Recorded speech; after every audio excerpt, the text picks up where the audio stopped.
Today's the day. Finally got my parts.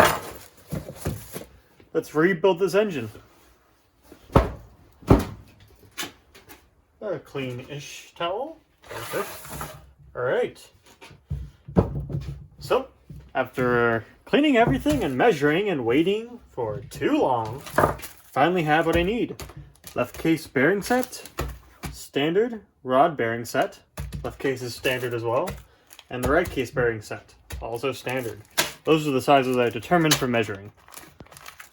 I also ordered 4 of the valve guides, a new left case seal kit, and one of the flywheel thrust washers looked bad, so I got a replacement on those as well. And when I figured out that I was missing one of the crankcase bolts, well, you can't just buy one, so I got a whole new set. So I'll just steal one out of here if the others still look good enough. Well, let's go grab those case paths.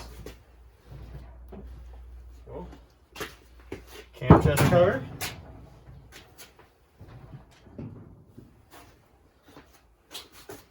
Got right side. Where is it? There it is. And we got left side. So after cleaning hard and hard and hard, which you all saw, I got what appears to be pretty good and clean cases. Now, there's still a couple things I need to do to these. I want to take a wire wheel to these studs to knock the rust off the threads. But beyond that, moth. Oh, I tried to go in my mouth. Fuck. Where was it? Oh yeah. Beyond that, there's not much I need to do to these. They're pretty dry. They're pretty clean inside. Not bad. And so all I need to do is just spruce up those threads. So, put you guys on time lapse. I'm going to hit those with a wire wheel. And then we'll get to, well, cleaning other parts and hopefully assembling the case halves.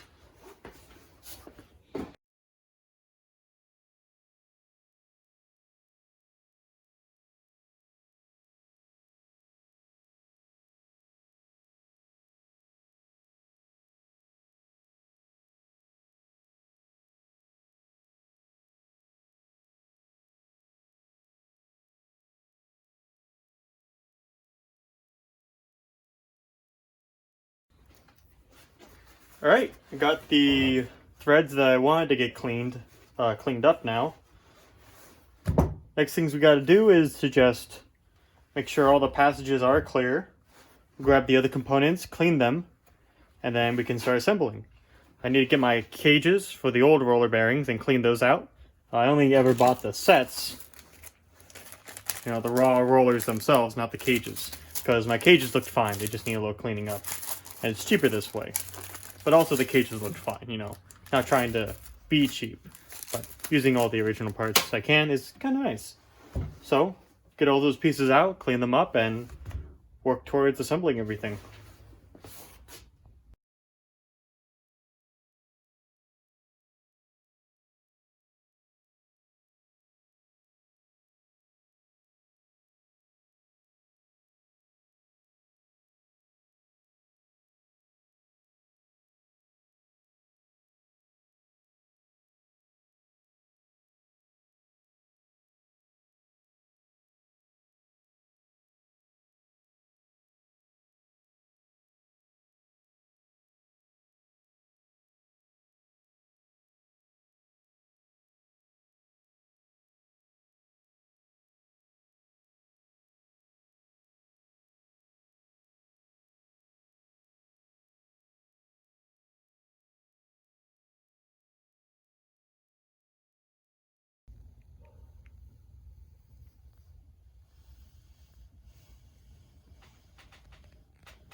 Next up is that I want to reinstall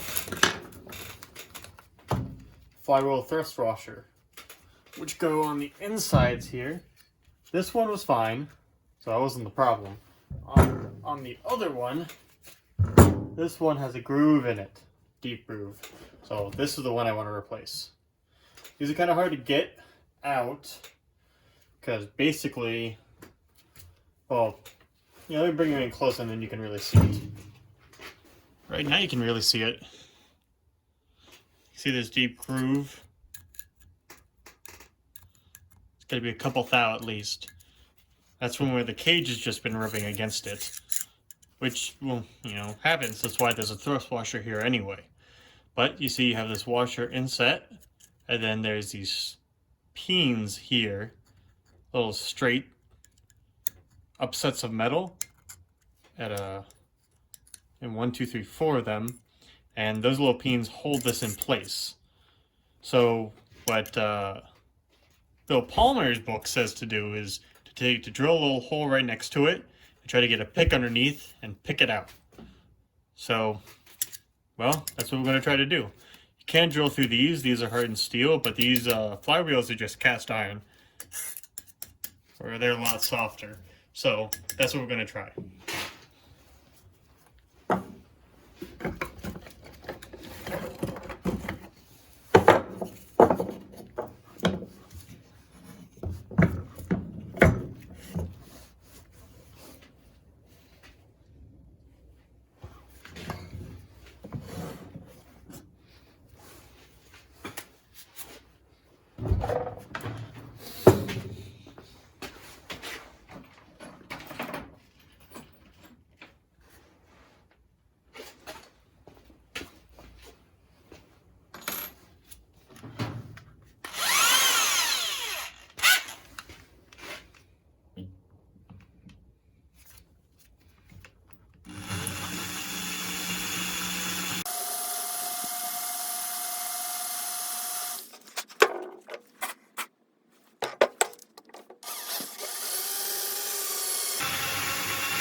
There we go.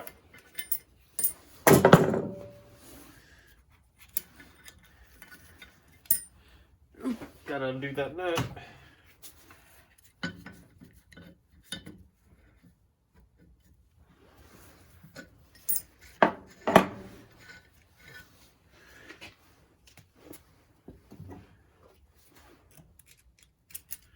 Here we are. There we go.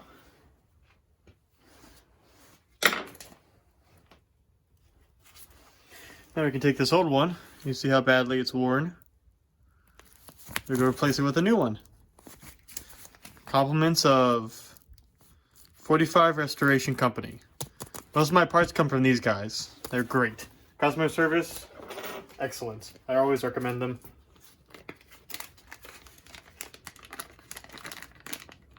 But we can bring it out. It's already clean. We do want to clean this surface though.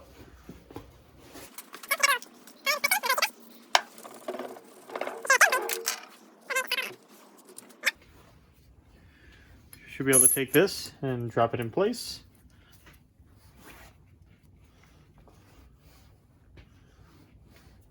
We're going to want to tap that into place.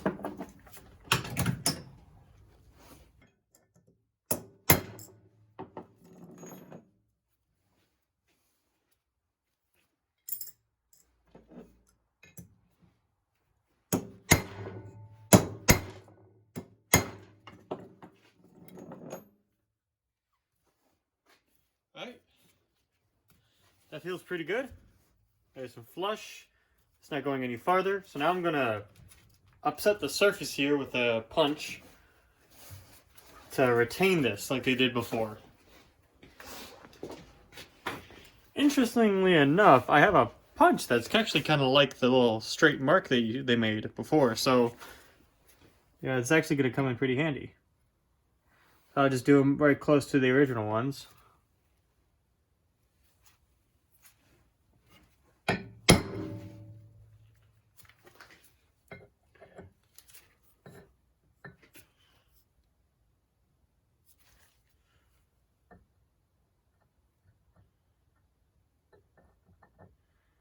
do them on the original ones if I can too.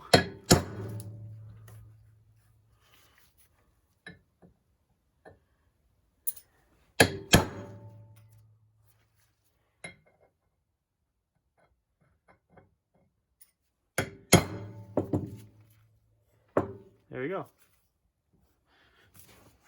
That should come out now. So, we've replaced it from the old one to the new one. You look at that difference. Much better. The other one's still in fine shape. It looks like there's a rut in there. I can assure you it's smooth to the touch. So now the thing to do is to just get these flywheels put back together with the con rods and then get the engine halves together.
Alright, what you saw me make there was this truing stand.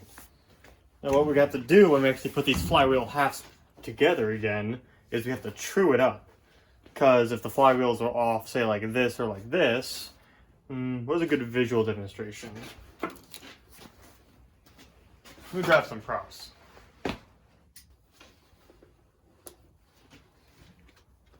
Alright, so pretend these two halves are the halves of the flywheel.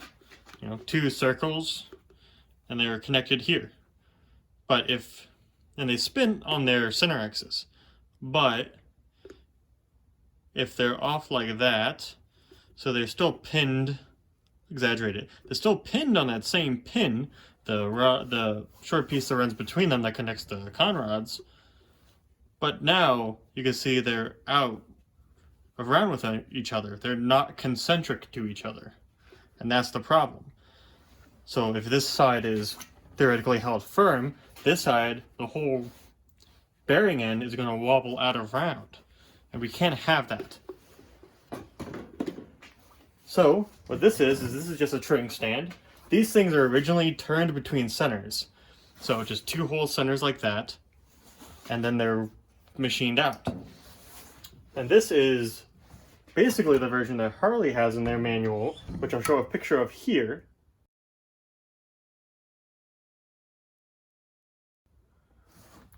Of what a truing stand should look like, or the truing stand they use.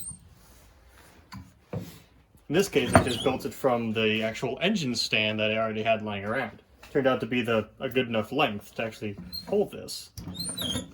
All I did was take a bolt, had the head cut off, and ground just a nice cone on it. Did that by holding the bolt in the drill and then running it against the angle grinder and just grinding off a nice concentric cone, concentric enough. This stays stationary, so if that cone's off-centered from the actual rod, it doesn't matter. Same with this side, I just ground a nice cone, nice, decently polished cone on the end of this lag bolt, and this is threaded all the way through. And by taking my wrench and unthreading this, I can actually release the whole flywheel assembly from this fixture. That's how I can tighten this up to actually accept it. There we go. Here's a view of that side from the back end. You see the hex of the lag bolt. All I have to do is just put a wrench on it,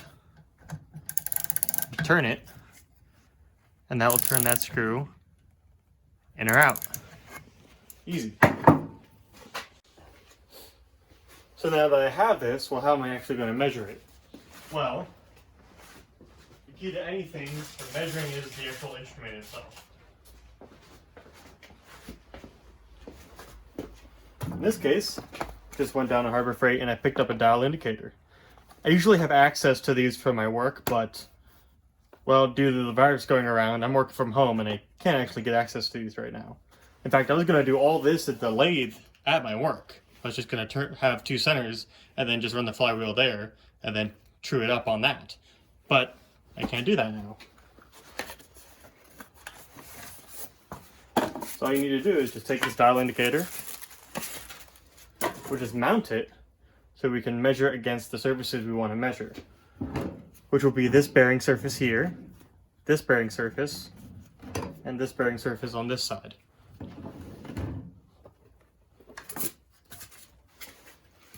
Then we will be able to measure it, make sure it's within spec, what we need, which we'll do next video, or next clip. And then once that's actually put together, we can move on to actually installing this into the crankcase halves and sealing them up. So that's how I'm going to do it. We'll see how well it works, and I'll see you next time.